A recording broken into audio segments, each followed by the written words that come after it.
Imagine you just looked your boss right in the eye and admitted you lied to them about being violently ill. Yeah, just completely made it up. Exactly. Made it up so you could just, go spend the afternoon at the beach. And instead of firing you on the spot, they laugh. Which is wild, because in most of the corporate world, I mean, that is a one-way ticket to the unemployment line. Oh, absolutely. But in Australia, it's practically a cultural institution. Right. And it completely subverts our standard expectations of, professional behavior. Because we're so conditioned to view workplace rules through this really rigid lens. Like, you follow the rules, you use proper vocabulary, and you maintain the hierarchy at all costs. Right. You never break character at work. Well, welcome to today's deep dive. We are exploring a super fun, culturally rich breakdown of 7 Australian slang terms that, honestly, the rest of the world probably needs to adopt right now. Yeah, it would definitely lower our collective blood pressure. For sure. But our mission today isn't just to hand you, the listener, a novelty dictionary so you can sound like a tourist. We're going to really look under the hood of these phrases to understand the linguistic psychology at play here. Because there's so much going on beneath the surface. Exactly. We're talking about how a culture famous for its picturesque beaches and, let's be real, terrifying wildlife uses these shortened, cheeky phrases to completely dismantle social anxiety. It neutralizes authority, and it makes everyday human connection vastly more approachable. Okay, let's unpack this. So the best place to observe these linguistic mechanics in action is, well, at the very beginning of an interaction. Right, the greeting. Yeah, before you can understand how a society works or plays, you really have to look at how they manage the initial friction of 2 human beings colliding in a social space. Think about the last time a passing acquaintance or, like, a cashier asked you, "How are you?" Oh, the absolute worst. Right. You probably had a micro panic attack trying to figure out how much truth you're actually supposed to tell them. Like, do you mention that your car wouldn't start this morning and your dog threw up on the rug? Usually no. No, you just offer the standard hollow fine thanks.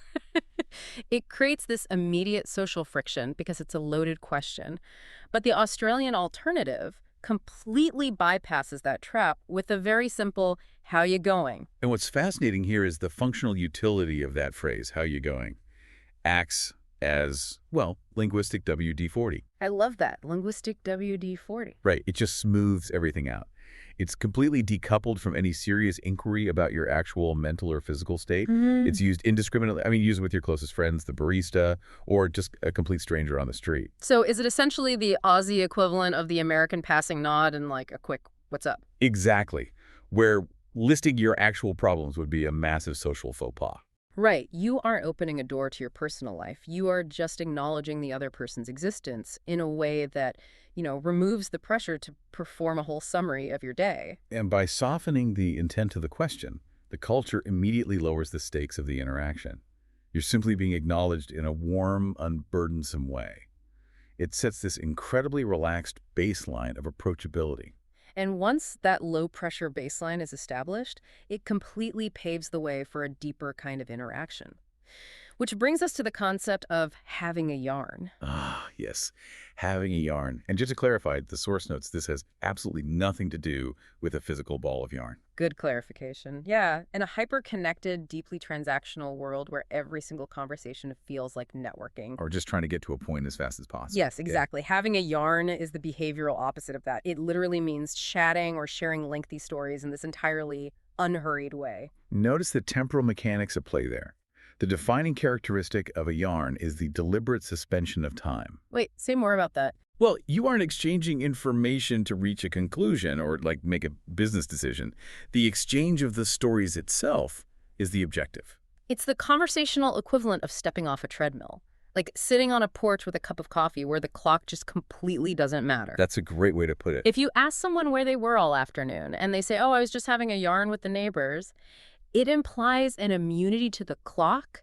It actively subverts the modern hustle culture that tells us every interaction needs to be an elevator pitch. It enforces a slowing down. When a culture embeds a specific phrase for, talking without a destination, it heavily signals that they prize genuine, unpretentious presence over pure efficiency.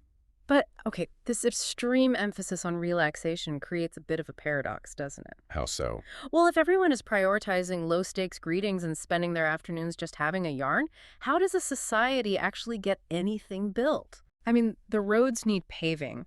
The massive agricultural sectors need to run. How does a culture globally renowned for being laid back handle actual suffering and grueling, serious work? And that tension is exactly where the language gets highly pragmatic. Because the laid-back nature doesn't equate to laziness. It just means they apply a totally different psychological lens to the concept of effort. The vocabulary adapts to accommodate intense labor, which is captured brilliantly by the term hard yaka. Hard yaka. I mean, even the phonetics of it, those really hard K sounds, it physically feels like striking an anvil. It does. It describes truly tough, strenuous work. And that applies to physical labor, like painting a fence in the blistering hot sun. Or shearing sheep. Exactly. But it also applies to a long, challenging day at the office. It conveys this no-nonsense determination to just push through exhaustion with a very practical attitude. Wait, hold on. I need to push back on this a bit. If I'm just sitting at my laptop, right, in an air-conditioned room, wrestling with a massive spreadsheet all day, does an Aussie really consider that hard yaka? Or is it strictly for outdoor manual labor? No, the source specifically includes a challenging project or a long day at the office in its definition. Okay, but doesn't that kind of romanticize corporate suffering? Like, it sounds a bit like corporate propaganda to get employees to accept burnout by branding it as a tough, culturally approved badge of honor. See, that is a very American hyper-capitalist way to read it. Really? Yeah, in the Australian context, the phrase actually serves as an equalizer rather than a tool for exploitation. It democratizes effort. Yeah. The CEO grinding through a brutal merger and the bricklayer working in 40-degree heat are both just doing hard yaka. Oh, I see. So it strips away the prestige and reduces everything to the raw human effort required. Exactly. It removes the elitism from white-collar work. That's actually really profound, and the way that effort is rewarded culturally is equally fascinating because it avoids putting anyone on a pedestal. Right, because when you survive that hard yaka, you don't get some formal, glowing commendation. You get a cheerful, simple, good chin. Good on you. Short for good on you. Now, the source makes a very crucial distinction here. This should not be confused with telling someone an outfit looks good on you. Yeah, very different context. This is a warm expression used to praise someone for a job well done or an everyday achievement, like running a marathon or, surviving a crazy work week. And this ties directly into a sociological concept known as tall poppy syndrome, which is deeply ingrained in Australian and New Zealand culture. Right, the idea that the poppies that grow higher than the rest of the field get their heads cut off. Precisely. There is this profound cultural allergy to arrogance, boasting, or elevating oneself above the community. So if someone successfully closes a massive deal at work, throwing them a grand formal celebration might actually make them super uncomfortable. Because it risks making them a tall poppy. Exactly. So good on ya acts as a leveling mechanism. It's a warm, supportive validation of the achievement, but it's deliberately unpretentious. It praises the effort while keeping the individual firmly grounded within the pack. It's essentially a verbal high five. Yes. It cuts out the total awkwardness of a pompous congratulatory speech, but you don't lose any of the sincerity. It delivers the warmth, acknowledges the hard yaka, and immediately diffuses any potential ego. If we look closely at how those two terms interact, we see a society that deeply respects grueling effort, but aggressively polices how that effort is celebrated. But inevitably, the hard yaka gets to be too much, right? I mean, human beings can only take so much grinding, leveled praise or not. Which is completely fair. And this is where the language reveals its escape valves. Because Australians never take themselves too seriously, their slang features these built-in, cheeky escape valves for when you just genuinely need a break. Which brings us to the most infamous of these playful rebellions. Chucking a sickie. Okay, let's talk about the reality of this. Chucking a sickie is the Australian way of playing hooky. Calling in sick to work or school when you aren't actually ill, usually to rest, reset, or just soak up the sun at the beach. Right. I have to be honest, looking at this from the outside, it sounds like straight-up workplace fraud. You are actively lying to your employer. Technically, yes. So how does a culture not only tolerate this, but celebrate it to the point of giving it a catchy name? To understand the tolerance for chucking a sickie, you really have to examine the linguistic mechanics of the diminutive. Australian slang is famous for taking standard words and adding in an E or an O to the end of them. Like brekkie for breakfast or arvo for afternoon. Exactly. And what that does is it physically softens the consonants in your mouth. It weaponizes cuteness. Weaponized cuteness. Yeah, because technically, fraudulent absenteeism is a harsh adult corporate violation. But by branding it as a sickie, a word that literally sounds like a toddler complaining about a tummy ache, the culture strips the corporate guilt and the venom away from the action. That is a brilliant psychological trick. It reframes a fireable offense into a harmless, cheeky misdemeanor. And uttered jokingly, it turns a sneaky situation lighthearted. It's widely understood by both employees and employers as an unwritten pressure release valve. It prevents absolute burnout in a society that simply refuses to let corporate demands completely dictate human life. Here's where it gets really interesting, because that exact same psychological trick, removing the venom from bad behavior, applies to the concept of deception itself. We see this with the phrase, pulling a Swiftie. Pulling a Swiftie. I love this one. It describes doing something deceptively or cleverly to your own advantage. Like harmlessly bending the rules. Right.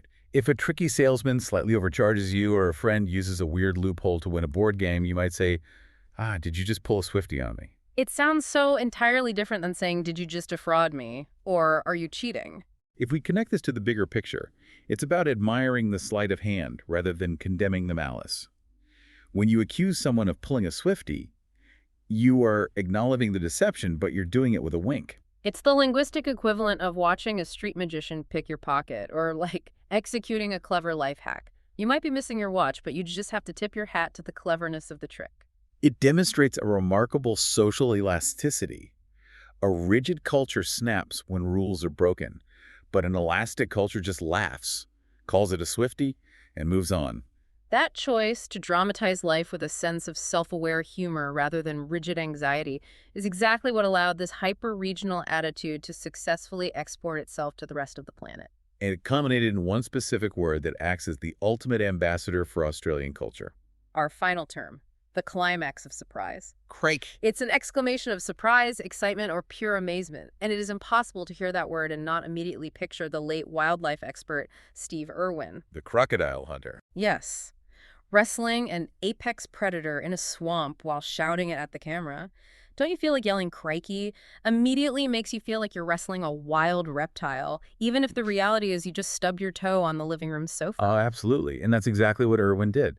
He essentially took a piece of local conversational punctuation and turned it into a massive global phenomenon. He really did. He bridged the gap between a very specific regional personality and international pop culture.